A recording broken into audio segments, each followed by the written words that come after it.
नमस्कार, मैं हूं मृत्युंजय कुमार झा और कमोडिटी सुपरफास्ट में आपका स्वागत है। और सोने चांदी में निचले स्तर से कुछ रिकवरी दिख रही है और एमसीएक्स पर अगर आप देखें तो लोअर लेवल से करीब 300-400 रुपए की रिकवरी आई है गोल्ड में। और चांदी का मार्केट भी रिकवर हुआ। इनफैक्ट चांदी में तो हरियाली आ गई है, हरे निशान में चांदी का भाव आ चुका है 74,711, ये ताज़ा भाव है। हमारे साथ अजय केडिया है, केडिया कमोडिटी के एमडी, इस पर बात करने के लिए। अजय जी, बहुत बहुत स्वागत है आपका। शुरुआत गोल्ड से करेंगे सर। आप जरा बताएं कि क्या गोल्ड में जो आज हमने शुरुआती दौर में गिरावट देखी, अब मार्केट रिकवर हो रहा है, क्या एंट्री ले लेनी चाहिए सर इस भाव पर बाइंग के लिए? नमस्कार विजय जी। देखिए, ऑलरेडी हमने पिछले हफ्ते भर में देखा काफी बड़ी तेजी थी। चाहे फेड के डॉवी स्टोन की बात करें, चाहे अदर फैक्टर्स की बात करें, सब डिस्काउंट कर चुका है, जिसके चलते मार्केट एक करेक्शन मोड में। इंटरनेशनल में आप देख सकते हैं प्राइसेस ने लगभग 2060-70 का लेवल दिखाने के बाद एक अच्छा खासा करेक्शन लिया है। नो डाउट आज लोअर लेवल से रिकवर जरूर किया है, बट मुझे लगता है ये हफ्ते का जो टोन है वो थोड़ा सा वीक दिखाई दे रहा है, क्योंकि फेड के जो मीटिंग के मिनट्स आने हैं ये काफी क्रुशियल रहेंगे। तो टाइमिंग मेरी सलाह रहेगी बाउंस पे बिकवाली करके ही चलना चाहिए। 60-400 तक गोल्ड को बेचिए, 60-700 का स्टॉप लॉस रखेंगे, 59-800 तक का लेवल हम गोल्ड में आते हुए देख पाएंगे। ठीक है, तो ये राय आपकी है गोल्ड के ऊपर। ठीक है, चांदी पर सर क्या स्ट्रेटेजी इस वक्त होनी चाहिए? क्या एंट्री लेवल हो, कहां पर स्टॉप लॉस लगाना चाहिए, टारगेट क्या रखना चाहिए चांदी में? देखिए, चांदी एज कम्पेयर टू गोल्ड देखें तो काफी ज्यादा स्टेबल था पिछले 3 वर्किंग डेज में हम लोग अगर बात करें तो। लेकिन इस बार अगर हम ग्लोबल मार्केट में देखते हैं इंटरनेशनल में, तो $25 के नीचे ट्रेड कर रही है। No doubt long term view अभी भी चांदी में काफी बुलिश है, हमने रैली भी वैसा ही देखा है।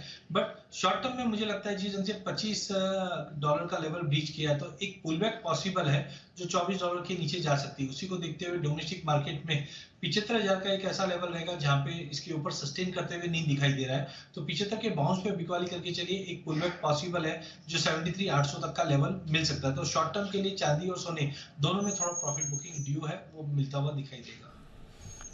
अच्छा, स्टॉप लॉस क्या लगाना चाहिए सर चांदी में? चांदी में 75,000 पे बेच के 75,600 का एक स्टॉप लॉस रखना चाहिए 73,800 के टारगेट के लिए। ओके, तो 75,600 का स्टॉप लॉस आप कह रहे हैं कि लगाना चाहिए और उसके हिसाब से आप सेल का ट्रेड चांदी में इनिशिएट कर सकते हैं। इस पर आप नज़र रखें, ये कॉल आपकी स्क्रीन पर। ठीक है, चलिए आगे बढ़ते हैं। अब बात कच्चे तेल की, क्रूड की। कच्चे तेल में हालांकि मोमेंटम बहुत नहीं है, हल्की तेजी दिख पा रही है कच्चे तेल में इस वक्त करीब 0.5% की। क्रूड को लेकर आपका व्यू क्या है अजय जी? देखिए, पिछले हफ्ते हमने लगभग 6% का एक जंप आते हुए देखा, जिस ढंग से यूएस की इन्वेंट्री में ड्रॉप था और साथ में ओपेक का जो अनाउंसमेंट था वो प्राइस को अपडेट करता हुआ दिखाई दिया। नो डाउट थर्सडे और फ्राइडे के सेशन में थोड़ा हमने कंसोलिडेशन देखा है, बट हमें लगता है कि आगे भी सिनेरियो थोड़ा सा पॉजिटिव है, बिकॉज जिस ढंग से मई मंथ से ओपेक रशिया अपने प्रोडक्शन कट को कायम रखेंगे, ये प्राइसेस को सपोर्ट देता हुआ दिखाई देगा। तो जो करेक्शन आना था वो ऑलमोस्ट हो चुका था। मुझे लगता है कि 65-80 के लेवल पे हम कच्चे तेल को बाय कर सकते हैं। 6500 के स्टॉप लॉस से 6750 का इमीडिएट टारगेट कच्चे तेल में दिखाई देता है। ओके, ठीक है, तो ये राय आपकी हो गई क्रूड के ऊपर। अब आते हैं मेटल में। मेटल में कोई टॉपिक आपकी अजय जी आज के लिए जहां पर आपको लगता हो कि ट्रेड लेना ठीक रहेगा? देखिए, बेस मेटल में मुझे लगता है कॉपर और एल्यूमिनियम तो डेफिनेटली कहीं ना कहीं एक बेस बनाता हुआ दिखाई दे रहा है। बट माफी, कॉपर के अंदर अगर हम बात करें तो बार बार में प्राइसेस 74-75 के जोन में जाकर एक प्रेशर वापस क्रिएट करता हुआ दिखाई देता है। तो हमें लगता है कॉपर एक दायरे में ही ट्रेड करता हुआ दिखाई देगा, जो ओवरऑल 765 से लेकर हम बोल सकते हैं 775 की रेंज में ही है। तो थोड़ा बाउंस है, बाकी जैसे जिंक एल्यूमिनियम में बाउंस है उसको देखते हुए 774 के बाउंस में बेच के चलिए, 779 का स्टॉप लॉस रहेगा, 766 के टारगेट हम कॉपर में फिर से देख पाएंगे। ठीक है, तो ये राय आपकी हो गई कॉपर पे और 771 रुपये 25 पैसे का ताजा भाव है कॉपर में।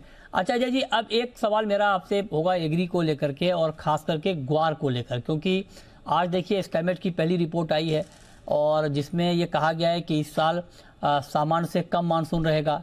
94% बारिश की संभावना जताई गई है। 96 से लेकर 104 ये एवरेज ये सामान्य मानसून माना जाता है, लेकिन उसके मुकाबले कम बारिश की संभावना है। ग्वार में हालांकि उसके बाद रिकवरी आई है। क्या लगता है अभी आपको ग्वार में?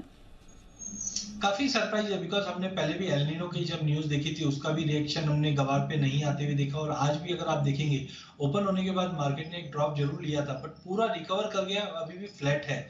तो एज ऑफ नाउ ये फैक्टर्स अभी भी फैक्टर इन करना बाकी है। टाइमिंग मुझे लगता है जो कंसोलिडेशन का जोन मैंने पहले बताया था कि 5600 से 6000 के जोन के अंदर ही मार्केट मूव करेगा, ये रेंज बाउंड ही है, but overall slowly and steadily positive side जाता हुआ दिखाई देगा। इमीडिएट में हमें दिखता है कि 5700 5720 के करीब आता लेके चलिए, 5950 के करीब प्रॉफिट बुकिंग वापस करके चलना चाहिए। ठीक है, तो ये रहा आपके हो गई ग्वार पर। अब आते हैं जीरे पर, और जीरे में तूफानी तेजी है। आज देखिए 6% का ऊपरी सर्किट बाजार खुलते ही लगा, जबरदस्त तेजी आई है। साल भर में 70% दाम बढ़ गए हैं।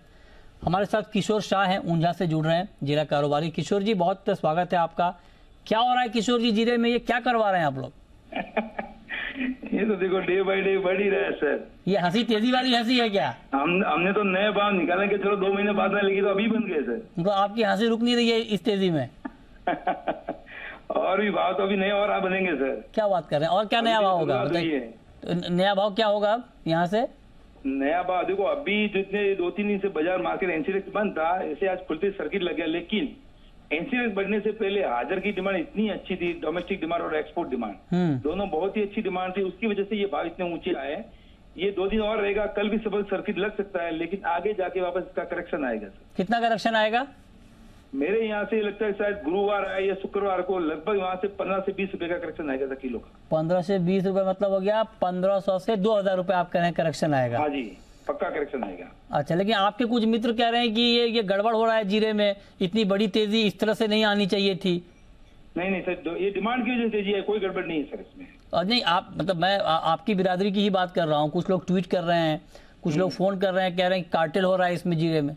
नहीं सर, कोई कार्टेल इसमें नहीं है। अगर कार्टेल होती तो एनसीडी से शुक्रवार शनिवार रहेगा, 3 दिन बंद था। कुछ तो कह रहे हैं कि फ्यूचर को बंद कर देना चाहिए। एक्सपोर्ट की डिमांड तभी तो बाजार बढ़े सर।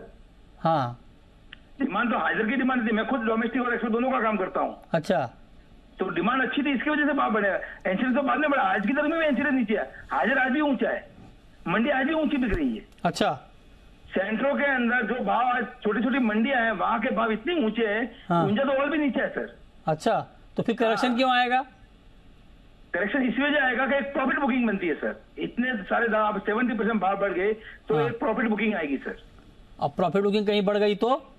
नहीं, प्रॉफिट बुकिंग आएगी, 100% आएगी सर। अच्छा, आएगी, इसी हफ्ते आएगी। उसके बाद फिर वापस नए भाव बनेंगे सर। तो नया भाव क्या होगा फिर उसके बाद का? नया भाव एक बार 500 क्रॉस करेगा सर। कब तक? ये मेरे हिसाब से करेगा 2 महीने बाद में सर। 2 महीने बाद 500 क्रॉस? हाँ जी। अच्छा, चलिए देखते हैं क्या होता है। अजय जी आप बताइए कि ऐसे, हालांकि बड़ा रिस्की है, मतलब भाव जिस तरह से बढ़ा है, हालांकि आज तो मान लीजिए सर्किट ही लग गया तो फिर आप क्या ट्रेड लेंगे, लेकिन फिर भी किसी को ट्रेड लेना हो जीरे में तो आपका सुझाव क्या होगा? देखिए, एफआईज में हमने भी कहा था कि 385 से 390 तक के लेवल हम देख रहे हैं, 400 के करीब तक का जा सकता है। इसके ऊपर सस्टेनेबल मुझे नहीं दिखाई दे रहा है। बिल्कुल जैसे भाव बढ़ा है, अगर आप पिछले 1 साल का डेटा देखेंगे तो चाइना जब बाइंग करता है और भाव में जबरदस्त तेजी आती है, वो रुक जाता है और फिर प्राइसेस में गिरावट आती है। तो जैसे किशोर भाई ने भी कहा है, डेफिनेटली ऊंचे भाव को देखते हुए फार्मर जो अराइवल्स है वो भी लेके आएंगे, ऊंचे भाव में बाइंग थोड़े से पीछे भी हटते हुए दिखाई देंगे। तो आई थिंक करंट लेवल से करेक्शन दिखता है, जो टेक्निकली मुझे लगता है 340 345 के जोन पे, मतलब 34,500 के करीब एक पुल बैक आता है, वहां तक लेके चलिए। बट शॉर्ट जैसा मन अभी मत बना के चलिए। मार्केट में तेजी जरूर है, फंडामेंटल है, बट एक पुल बैक पॉसिबल है। 340 345 के जोन में आता है तो फिर से हम बाइंग के लिए देख सकते हैं। बट 400 के ऊपर प्राइसेस स्पेकुलेटिव मूव में रहेंगे, तो यहाँ पे वीसीपी जो वैल्यू चेन पार्टिसिपेट होते हैं, स्टॉकिस्ट, फार्मर, यहाँ पे थोड़ा संभल के ट्रेड करना चाहिए। ठीक है, ओके, तो इस पर आप नजर रखिए। अच्छा, ग्वार पर जो आपने कॉल दी थी अजय जी, एक बार रिपीट करेंगे जरा विद स्टॉप लॉस सर? बिल्कुल, करंटली मुझे लगता है गवार एक बड़े दायरे में ही है, तो 5720 के करीब लेके चलिए। 5620 का स्टॉप लॉस रखिए, 5950 का टारगेट देखने मिल सकता है।